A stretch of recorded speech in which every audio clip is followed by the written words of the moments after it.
que este día es tuyo y nos concedes, Señor, estudiar, nos concedes reunirnos y nos concedes crecer en la Escritura y en el conocimiento tuyo. Yo te ruego, Señor, que hoy día tú abras tu palabra para que nos haga mucho sentido y podamos atesorarla y también usarla para predicar a otros. Gracias, mi Dios. Oro en el nombre de Jesús. Amén. Bueno, clase número 8 y comenzamos con esta vista de un mapa que ya hemos visto en otras oportunidades. Aquí está más cargado ya de lugares porque se trata del final del tercer viaje misionero de Pablo.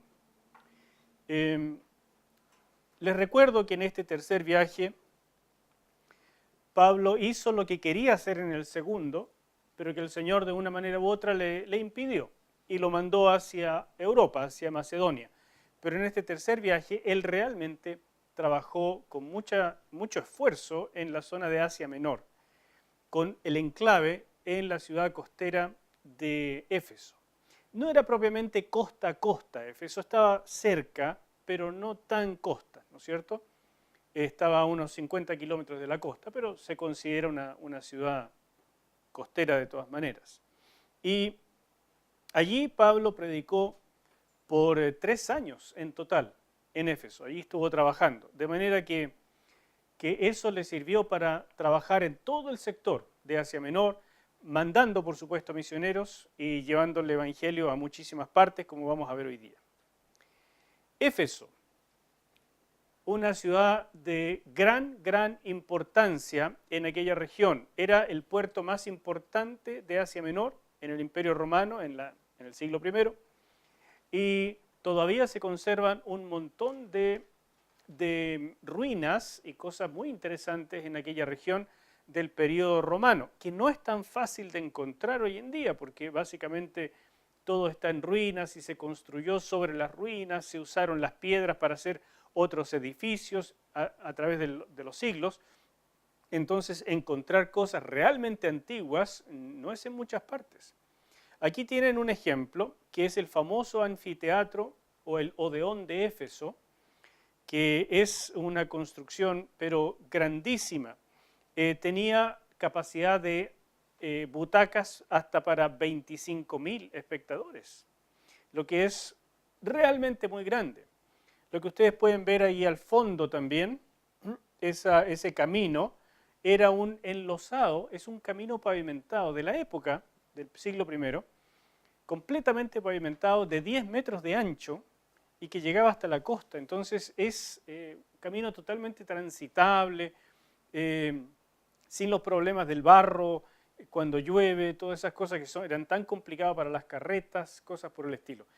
Es una urbe muy moderna para la época, con una población de aproximadamente 250.000 personas en esta época de Pablo. Así que, como les digo, era un enorme teatro ubicado en una posición muy privilegiada, así como en altura, entonces tenía una vista preciosa y se usaba esto para actos de teatro, circo, debates filosóficos o exposiciones, e incluso se usó para peleas de gladiadores. Todavía existen entonces esas ruinas. Pablo, como les dije, pasó un breve tiempo en Éfeso, muy breve, durante el segundo viaje misionero, porque él tenía en la cabeza Asia Menor. Entonces, cuando se devolvió del segundo viaje, rumbo de regreso a Antioquía, él pasó brevemente por Éfeso, pero casi viendo nomás, y dejó allí a Aquila y a Priscila, y se encontraron con Apolo y todo lo que ya hemos visto, ¿no es cierto? Pero cuando él regresó en su tercer viaje misionero, y él ya tenía en mente Éfeso, allí fue donde se encontró con estos 12 discípulos del Bautista, que los bautizó, y ocurrió ese evento tan interesante de que ellos como que eran de una época intermedia y no sabían nada del Espíritu Santo y fueron entonces llenos del Espíritu también. Y en su tercer viaje misionero, él definitivamente usó Éfeso como enclave para evangelizar la zona, y como él mismo nos dice, en Hechos 20:31, pasó 3 años allí predicando. Si no tuviéramos este dato, el resto de la información daría la impresión de que fueron 2 años, 2 años y medio. Pero él dice textualmente en Hechos 20:31 que pasó 3 años allí en Éfeso enseñando.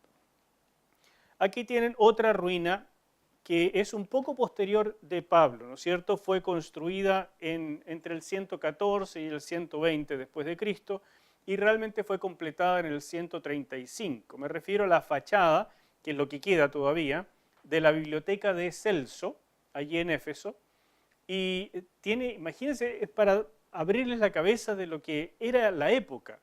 En esta biblioteca se albergaban 12.000 rollos de pergaminos. Eso es una enorme cantidad. Piensen que una biblioteca hoy en día muy surtida, muy surtida, son 10.000, 15.000, 20.000 volúmenes.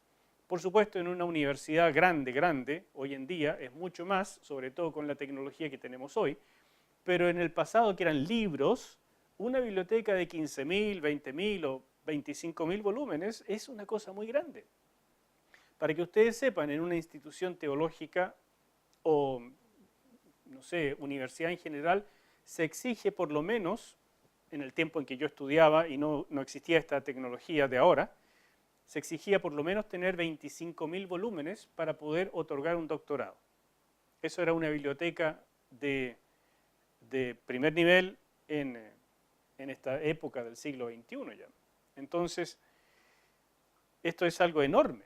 Incluso estaba construida de tal manera para que la parte donde estaban los ventanales diera justo a la mañana y tuviera la mayor parte del día, entonces con luz de día para poder leer. Así que son cosas muy antiguas. Pablo seguramente no anduvo por allí, pero sí en este patio, el Ágora de Éfeso, definitivamente.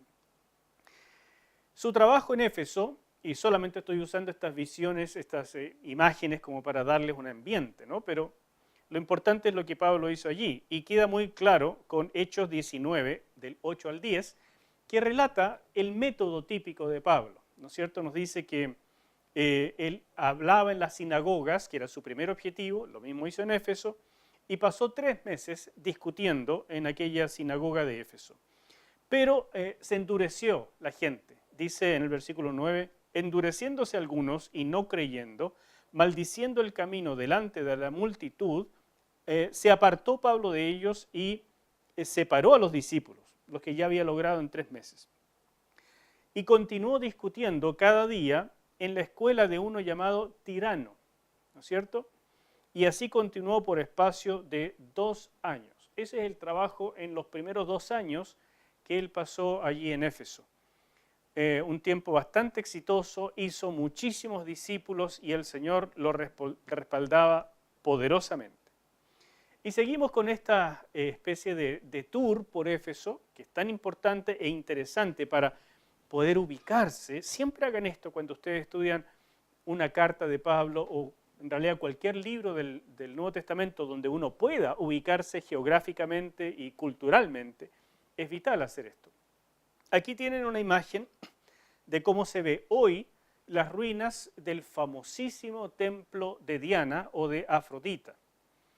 Y a decir verdad queda muy poco, pero dadas las excavaciones que se han hecho allí y los descubrimientos, porque aquí empiezan a haber capas y capas arqueológicas, una sobre otra, entonces tienen que empezar a buscar hacia abajo, y se han encontrado grandes cosas para poder dimensionar cómo era este famosísimo templo. Se llamaba Artemision y fue construido, imagínense, en el siglo VI antes de Cristo. Y de ahí, por supuesto, estas construcciones llevaban años y se iban agrandando de año en año, de siglo en siglo, pero a un tipo se le ocurrió la idea de hacerse famoso, y para hacerse famoso, para pasar a la historia, no halló nada mejor que incendiar el templo de Artemisa, y eso ocurrió en el año 356 a.C. Y fue rápidamente reconstruido por su importancia, y lo que hoy conocemos, por supuesto, es ya este segundo templo, que tenía unas dimensiones de aproximadamente 110 metros por 60. Dimensiones, lo que es eso, es más o menos una cancha de fútbol. Y es con pilares de hasta 18 metros de altura. Y, o sea, en total es 4 veces el tamaño del Partenón en Atenas, que lo vimos en algún minuto, del cual se conserva mucho más parado todavía, pero era 4 veces el tamaño, si este es un templo gigantesco. Y por supuesto era el orgullo de la zona, el orgullo de Éfeso, y un centro muy, muy importante de comercio. Incluso este templo se usaba como banco. La gente depositaba allí sus platas y ya funcionaba este sistema bancario. Fue destruido finalmente en el año 262 después de Cristo por los godos, ya en una época más cristiana, y sin embargo el culto a Diana en esta región se confundía, como ocurría en muchas otras partes con otros cultos, pero aquí se confundía con el culto al emperador, sobre todo por la influencia de Agripina, la mamá de Nerón, que era muy devota de Diana. Así es que este es más o menos una imagen de cómo se habría visto este templo en realidad.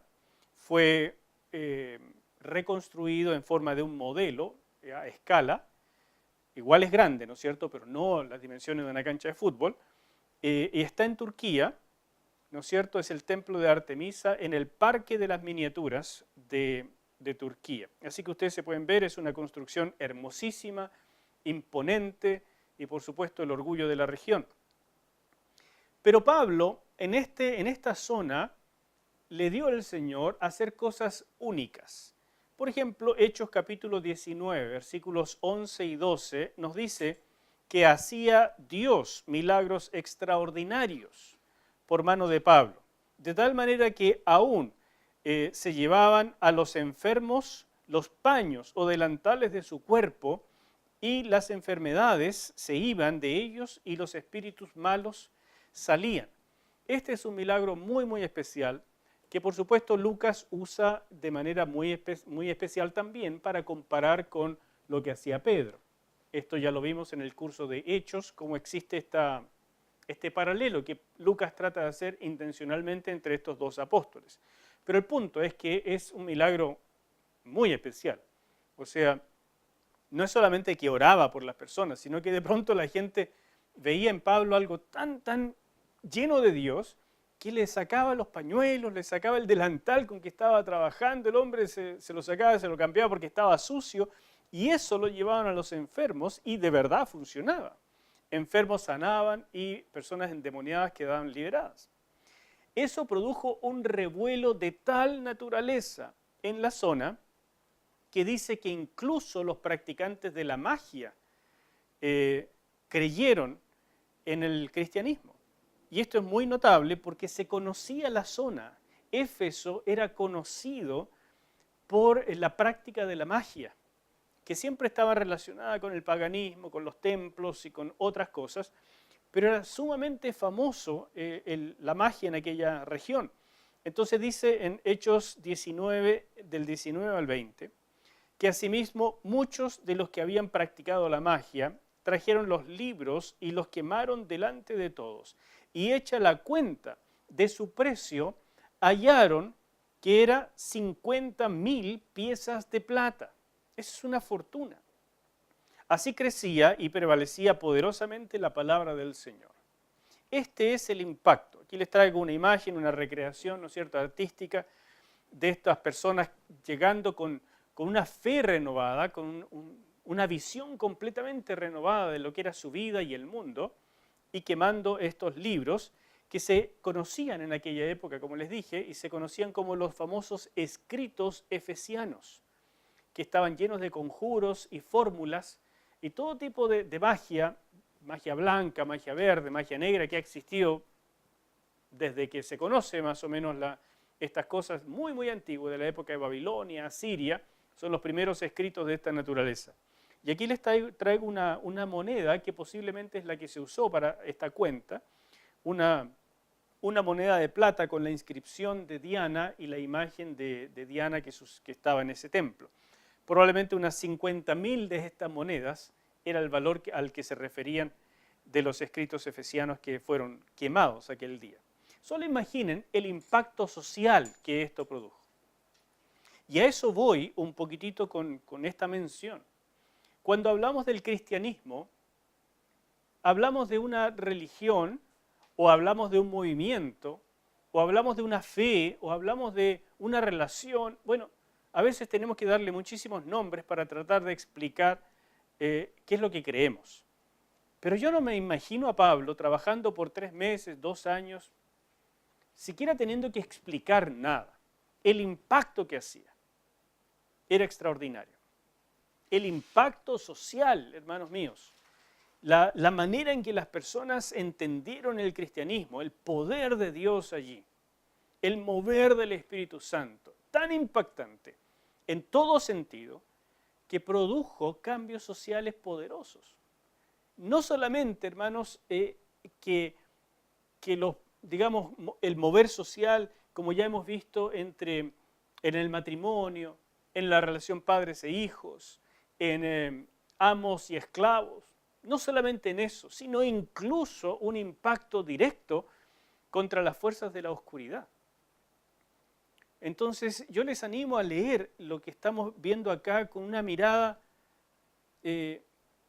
como que Dios nos está hablando a nosotros y nos está preguntando de verdad, ¿qué impacto hacemos nosotros como iglesia a lo que nos rodean? Si de verdad nosotros somos algo tan poderoso, tan impactante, que el diablo tiene miedo cuando llegamos. O más bien estamos toda la vida defendiéndonos, tratando de sobrevivir como iglesia, haciendo algo para lograr llamar a alguien al arrepentimiento. Y eso es algo que yo les pido que mediten bastante. Piensen entonces que en esta región donde estaban ocurriendo estas cosas, en la ciudad de Éfeso, que hoy se conoce como Selkuk, en esa ciudad ocurrieron todos estos milagros portentosos y allí va a escribir Pablo esta famosa carta a los Efesios. Era tanto el impacto del templo de Diana en la zona, especialmente en aquella ciudad, que mucho de la vida de la gente giraba en torno a ese templo. El sumo sacerdote se llamaba, por ejemplo, el Megabusios o Megabisos, ¿no es cierto? Tenía también las famosas sacerdotisas esclavas del templo, como ya lo vimos en Corinto, también existía aquí. Había una festividad en la primavera que se celebraba precisamente en el Artemision, o sea, en el templo de Diana. O sea, todo giraba en torno a la vida religiosa pagana en aquel entonces, y de pronto viene básicamente un hombre con 2 o 3 acompañantes, predicando en la calle, y se producen cambios tan potentes que la sociedad se ve impactada. Y por supuesto comienza a tocar intereses de la gente, es lógico, ¿verdad? La gente comienza a alborotarse, porque algo está cambiando demasiado. Entonces, uno tiene que pensar en estas cosas y preguntarse no solamente qué impacto produce hoy la iglesia, sino también cuáles son las formas típicas de reacción contra la iglesia. Y creo que en estos pasajes lo podemos ver con claridad. En lo que ya hemos estudiado de la vida de Pablo, ¿quiénes fueron los que primero reaccionaron siempre contra la predicación de Pablo? Los judíos, ¿no es cierto? Porque él llegaba primero a las sinagogas, entonces allí se producía el primer impacto. Algunos creían, fundamentalmente de los temerosos de Dios, o sea, de los gentiles simpatizantes. Entre los judíos algunos creían, pero muchos rechazaban. Así que ahí tenemos una primera cosa que ya hemos ido descubriendo. Los judíos. Y la verdad es que los judíos han tenido siempre bastante influencia en la sociedad porque de una manera u otra se sitúan en la clase alta. Entonces van teniendo relaciones políticas, relaciones con la aristocracia, y eso les da un cierto poder. Así que no solamente eran los judaizantes, que básicamente eran cristianos a su manera o a su manera judía, tratando de como componer la iglesia de Pablo, una cosa así, sino que también eran los judíos no convertidos, enemigos declarados que le hacían muchísimo problema. Pero después comienza, ya en Éfeso, empieza a quedar claro la oposición del paganismo. que también fue muy importante. Ustedes lo ven aquí en Éfeso, o sea, afectaba la cultura, afectaba la economía, y un gremio en particular, el de los plateros, empezó a levantarse contra Pablo y lograron revolver el gallinero de tal manera que Pablo tuvo que salir huyendo de allí, ¿verdad? Así es que esto también es muy, muy importante. Entonces, en tercer lugar, se empezaba a meter el gobierno. Por diferentes razones, el gobierno de las regiones empezaba a captar el interés, ¿no es cierto?, de esta situación y tenía que intervenir, porque a veces era desórdenes, ya sea que provocaban los judíos o en este caso el gremio de los plateros, lo que fuera, y tenía que intervenir la fuerza pública, pero por otro lado, también el gobierno se veía afectado. Lo vimos fundamentalmente en Filipos, que era una ciudad con la característica de que fue declarada suelo italiano, ¿no es cierto? Entonces tenía el derecho italiano y por lo tanto la ciudadanía romana. Y esa ciudadanía romana estaba muy ligada con el respeto o el culto al emperador, que era el único al que se le podía llamar curios, o sea, señor, y soter, o sea, salvador. Y de pronto estas personas vienen predicando a un Cristo que además fue crucificado, al cual hay que llamar curios, señor, y soter, salvador. Entonces se producía de inmediato un impacto con el gobierno, porque una ciudad como Filipos, por ejemplo, si permitía eso, corría el riesgo de que desde Roma los consideraran revolucionarios, los consideraran como en revolución contra Roma, y lo cual sería tremendamente peligroso, porque vienen las legiones y ahí se acaba todo, ¿entienden? Entonces empieza la gente a tener que tomar partido y se vuelve peligroso. Y el telón de fondo, por supuesto, detrás de toda oposición, ¿quién está? Siempre. Nuestro enemigo, ¿verdad? Así que Satanás usó todos los medios que se le pusieron por delante, todo lo que encontró, los tres anteriores y cualquier otro que pudo, enfermedades, tempestades, lo que encontró para tratar de derrotar a los misioneros y acabar con el mensaje cristiano. No les quepa dudas que este método antiguo existe hoy todavía. Es la manera. Siempre van a haber personas desde el interior, religiosos, gente poderosa que se va a oponer a un movimiento genuino, veraz, auténticamente ligado a la relación con Cristo. Siempre va a haber movimiento pagano, hoy lo vemos mucho más que antes, la verdad, más disfrazado pero muy poderoso. Cómo está en boga la nueva era, el yoga y tantas otras cosas de esa naturaleza. Y algunas de ellas a lo mejor pueden partir como inofensivas, pero tarde o temprano llegan a oponerse muy radicalmente contra la fe cristiana. La meditación trascendental y tantas otras cosas traídas del Oriente. Y así uno puede seguir y se va dando cuenta. Llegará el minuto, de nuevo, donde estaremos bajo persecución del gobierno. Llevamos algunos siglos de paz, pero no queda otra, eso volverá. Y el gobierno, tarde o temprano, toma partido y siempre lo hace en contra de la fe cristiana. No les quepa la menor duda de eso. Y cuando toma partido a favor, es porque el cristianismo se vendió. Que eso también tenemos la experiencia de siglos de un cristianismo ligado al poder estatal que ya ha perdido su fuerza. Y no olviden que detrás de todo esto está Satanás. Entonces no es casualidad que Pablo escribiera precisamente en la epístola enviada a los Efesios su discurso más potente, más completo acerca de la lucha espiritual. Cuando él tuvo que huir, por ejemplo, de Éfeso, ahí tienen una estatuilla de cómo pudo haber sido lo que se vendía, algunas de las cosas que hacían los plateros, una estatuilla de la diosa Diana, aunque fundamentalmente eran pequeños templitos de plata lo que ellos vendían, pero ese gremio se levantó. Y cuando uno ve en el libro de los Hechos, es como si se hubiera levantado un gran alboroto solamente, que hizo que tuvieran que huir. y tomaron a algunos de los discípulos, no a Pablo, y los trataron mal. Pero uno piensa, hasta ahí quedó la cosa. Y Pablo tuvo que salir de Éfeso. Pero mire lo que Pablo nos cuenta en 2 de Corintios capítulo 1, versículos 8 y 9. Porque, hermanos, no queremos que ignoréis acerca de nuestra tribulación que nos sobrevino en Asia, o sea, en Éfeso. Pues fuimos abrumados sobremanera, más allá de nuestras fuerzas, de tal modo que aún perdimos la esperanza de conservar la vida. Pero tuvimos en nosotros mismos sentencia de muerte, para que no confiásemos en nosotros mismos, sino en Dios que resucita a los muertos. Así es que nos está dando un dato muy interesante. Lo que nosotros podemos saber de esto es que el problema en Éfeso fue realmente grave.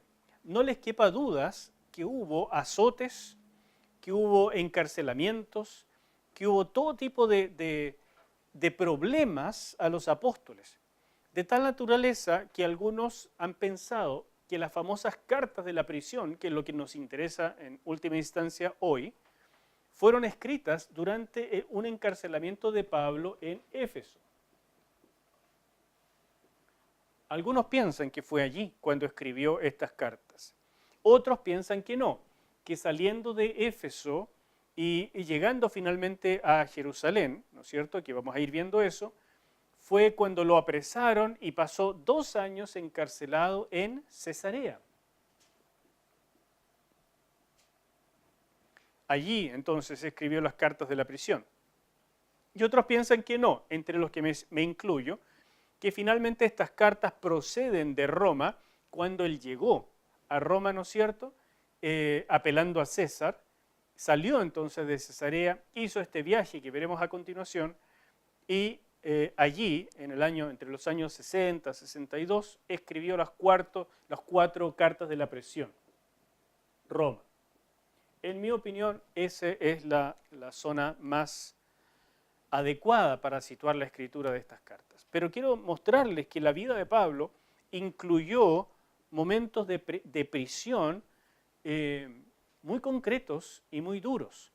Y en Roma incluso, aunque el libro de los Hechos acaba con Pablo en Roma preso, pero en una prisión bastante benigna, por decirlo así, da la impresión, por los datos que tenemos, que Pablo realmente pudo salir de Roma, fue liberado, y hubo un segundo encarcelamiento en Roma, donde él escribió Segunda de Timoteo, y después de eso fue ejecutado. Entonces, en este segundo encarcelamiento, él fue mucho más duro que el primero, digamos, terminal. ¿Me explico? Todo esto es un resumen de cómo va la vida de Pablo hasta llegar a escribir estas 4 cartas que nos interesan hoy. La famosa estatua de Diana, que fue encontrada en unas excavaciones, aquí le pongo la parte superior nomás, Diana Polimastos, porque tenía muchos pechos esta estatua, ¿no es cierto? Cuando una estatua de esta naturaleza tiene así muchos pechos, ¿qué creen ustedes que está tratando de enfatizar? Fertilidad, definitivamente, ¿ya? Esta estatua era de tamaño normal, o sea, tamaño de un ser humano, no es una superestatua como la de Zeus en Olimpia, por ejemplo, que es una estatua enorme, grandísima, o como el Coloso de Rodas. No, no es así. Esta es una estatua de tamaño real, tamaño a escala, 1 a 1, y era la gran diosa madre. Sin embargo, quiero hacerles esta nota para que no se confundan. Artemisa, que es Diana, Artemisa es el nombre del panteón griego, que pasa a ser Diana en el panteón romano, ¿no es cierto?, se adoraba de manera especial en Éfeso con el famoso templo, aunque era por supuesto adorada en toda la región de influencia griega o romana. Y no la confundan con Atenea, que es otra diosa que entre los romanos se llamaba Minerva y su culto principal estaba en Atenas, insisto, también en otras partes, pero principal. Ni la confundan con Afrodita o Venus, cuyo templo principal estaba en Corinto. ¿Bien? Solo una nota para que se acuerden. Diana, en realidad, era una diosa de los animales salvajes, de la noche, era un animal, una diosa de las vírgenes, porque ella era una diosa virgen, ¿no es cierto? De las enfermedades de las mujeres, ayudaba a los partos, entonces era dadora de vida, y como diosa de los animales también era diosa de la cacería, y se le representaba generalmente como una especie de amazona, ¿no es cierto? Como una mujer con arco y flecha cazando. Cuando ustedes vean estatuas, si alguna vez van a Europa y vean estatuas en los museos de la diosa Diana, siempre va a ser de esa forma. Pero esta representación de Éfeso era muy distinta, inusual, como la diosa madre, dadora de vida. Por eso es la famosa Diana Polimastos. Era hermana melliza en la mitología de Apolos, hija de Zeus y una mujer que se llamó Leto, con la que Zeus adulteró de su mujer Ares, ¿no es cierto? Ares. Entonces, ahí eso no le hizo muy bien. No es de extrañar entonces que fuera a Éfeso donde Pablo escribiera este famoso tratado de la lucha espiritual. No es para nada casualidad. Él vivió el poder de la diosa Diana, los demonios que se esconden detrás de eso, y de todo el culto de este principado en aquella región. Él lo vivió, él tuvo que combatir y él tuvo victoria. Pero finalmente tuvo que salir huyendo. Entonces, es una muestra, hermanos, para no descuidarnos de lo que significa realmente abrir territorio para Cristo. Nunca va a ser gratis, nunca va a ser fácil y siempre hay detrás una guerra espiritual. Así es que no puedo detenerme mucho más, pero finalmente Pablo salió huyendo de Éfeso. Nos dice la Escritura en Hechos que él fue después a Troas, finalmente a Macedonia, y pasó 3 meses en Acaya, y creemos que fue en Corinto, donde escribió la epístola a los romanos, que vimos en la clase pasada, ¿no es cierto? Y de allí él comenzó su viaje de regreso a Jerusalén, con motivo de la ofrenda que quería llevar. Pero de regreso, él paró primero en Mileto para encontrarse con los ancianos de Éfeso y darles un adiós. Fue una despedida, porque él sabía que no los vería más. Entonces, si ustedes leyeron ya ese pasaje de Hechos 20, es un pasaje como para llorar, porque es súper emotivo. Y eso ocurre porque Pablo, al salir de Acaya y comenzar el viaje no directo, como debió haber sido, sino que dice que por las acechanzas de los judíos, él escogió ir por Macedonia y entonces aprovechó de pasar por Asia, paró en Mileto, le pidió a los ancianos que bajaran estos 50 kilómetros aproximadamente de Éfeso hasta la playa, hasta Mileto, y allí en este encuentro tan especial donde termina en oración en la playa, él les habla de lo que va a ocurrir en esta zona, especialmente en Éfeso, les revela esto y les anuncia además que no los volverá a ver. O sea, saliendo de Acaya, comienza a llover sobre él revelación de lo que le esperaba.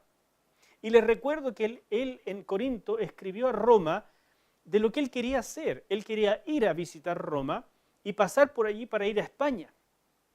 Pero el Señor le revela que los planes van a ser bastante diferentes. Y Lucas usó eso en el libro de los Hechos para hacer un paralelo muy particular, muy interesante, un paralelo entre Pablo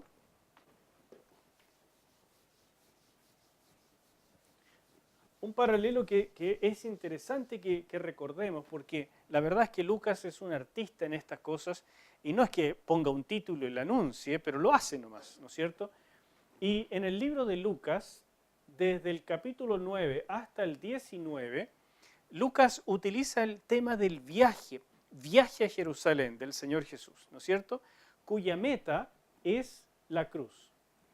O sea, es el rey, es el Mesías que va a lo que tiene que ir porque a eso lo destinó nuestro Señor, o sea, nuestro Dios. Y él va según está destinado para él y llega a la meta. Y entonces, en el libro de los Hechos, Lucas, que es compañero de Pablo, escogió hacer de una manera muy particular este paralelo con el Señor Jesús, entre Pablo y el Señor Jesús, y desde el, no, esto ya lo puse, desde el capítulo 20 hasta el 28, él relata el viaje de Pablo, con todos los inconvenientes, con todas las paradas que tuvo que hacer. Pero finalmente la meta de Pablo es también la muerte en Roma.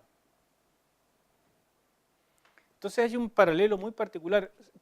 Pablo es como el héroe del libro de los Hechos, que llega finalmente a su meta, logra lo que el Señor quería para él, y